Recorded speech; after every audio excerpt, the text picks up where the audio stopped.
Você tem dificuldades para ler a Bíblia? Salmo 1, verso de número 2. Ao contrário, sua satisfação está na lei do Senhor, e nessa lei medita dia e noite. Toda vez que leio este salmo e me deparo com a satisfação que o salmista tem em Deus através da sua palavra, algumas perguntas vêm à minha mente e fazem parte das minhas reflexões. Queria compartilhar algumas dessas perguntas. O que é que nos impede de ter prazer em ler a Bíblia? O que produz insatisfação e nos desmotiva na leitura bíblica? Se a palavra de Deus é viva e eficaz, como diz Hebreus 4:12, por que parece que ela não é eficaz em nós? Eu compartilho aqui com vocês algumas sugestões de gabarito.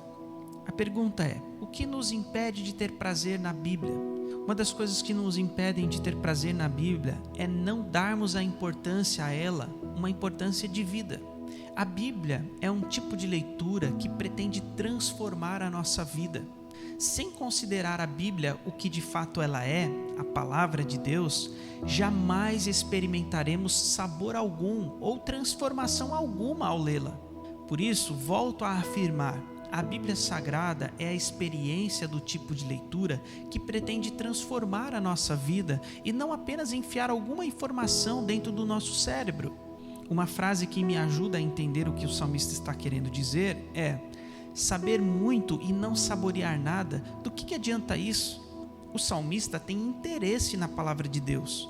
Por isso, o convite dele é para uma leitura cuidadosa do texto, a fim de apreciar, saborear, meditar, pensar e experimentar na vida cada palavra que Deus diz. O único modo de provar o texto de forma pessoal é debaixo de um relacionamento com Deus. Na verdade, a leitura bíblica é um encontro pessoal que temos com o próprio Deus.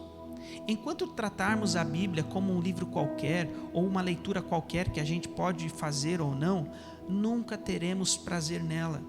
O desejo e a vontade são impulsionados quando se tem interesse. Outro problema para que a gente não tenha prazer na Bíblia é o fato de a gente ler por ler. O salmista abre o seu coração para nós e diz que o seu relacionamento, isto é, o contato diário com a palavra de Deus, é que traz o prazer e a alegria na presença de Deus e também estabelece o amor a Deus por meio da obediência à sua palavra.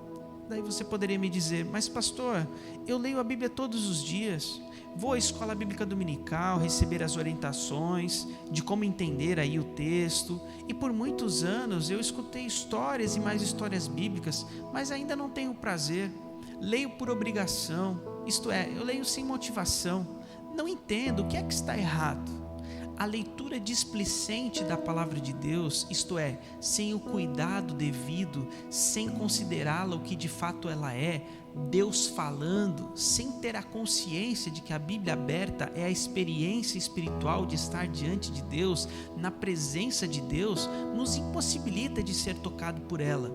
Ler por ler é como ir conversar com alguém com os ouvidos tapados. Você pode ler 1000 vezes, não vai acontecer nada. Acredito que este é um dos grandes problemas nossos. Achamos que a simples leitura, sem interesse nenhum ou dedicação alguma, vai nos fazer gostar da Bíblia e ter experiências espirituais com ela.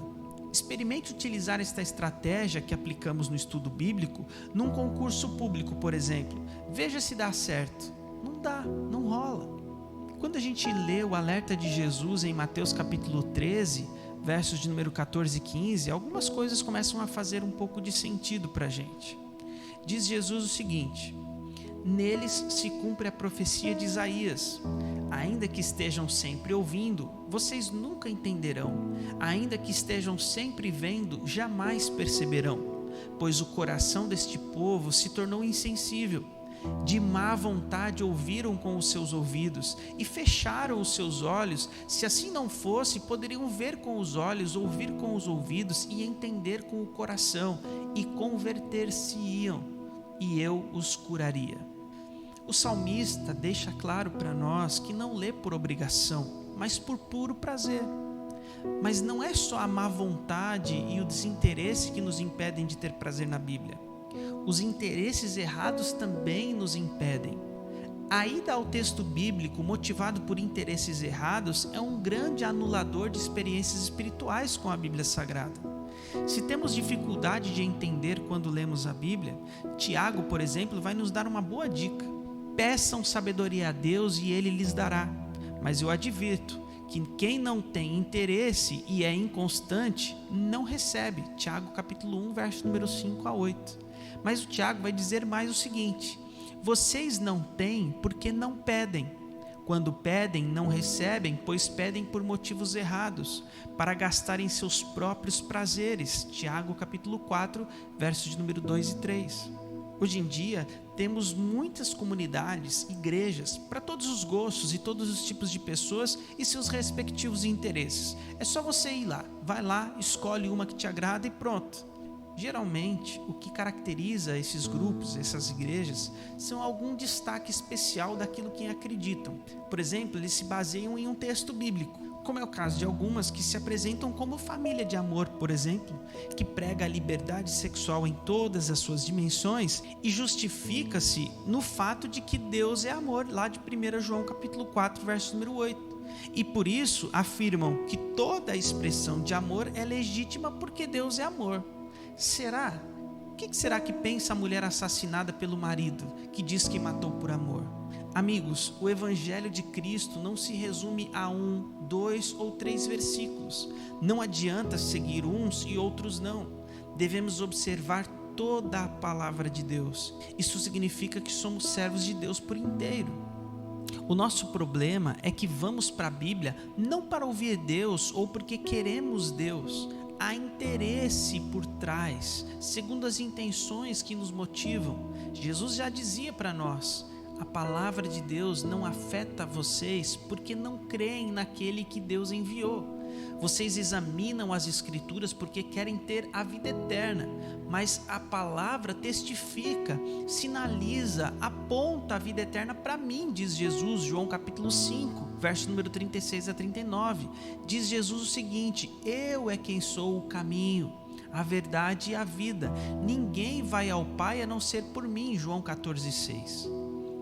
É interessante notar como os fariseus, saduceus, doutores da lei, escribas e todos os religiosos do tempo de Jesus, quando iam até ele, não era por causa dele, Jesus. O que eles se interessavam era em não ficar de fora do céu, como é o caso de Nicodemos, João capítulo 3, do jovem rico em Mateus capítulo 19, e aqueles lá interessados em serem batizados por João, Mateus 3, e tantos outros que a Bíblia vai mencionar. A verdade é que muitos vão para a Bíblia para buscar nela a satisfação pessoal, vão buscar nela a averbação da sua conduta, vão buscar resultados favoráveis, vão buscar bênçãos e prosperidade. Tudo, absolutamente tudo, tem a ver consigo mesmo. Nada é sobre Deus, é tudo sobre si mesmo. Por isso nada acontece mesmo. Portanto, uma coisa é a leitura motivada pela busca de informações sobre Deus, sobre salvação, de princípios e da verdade que nos leva a viver melhor.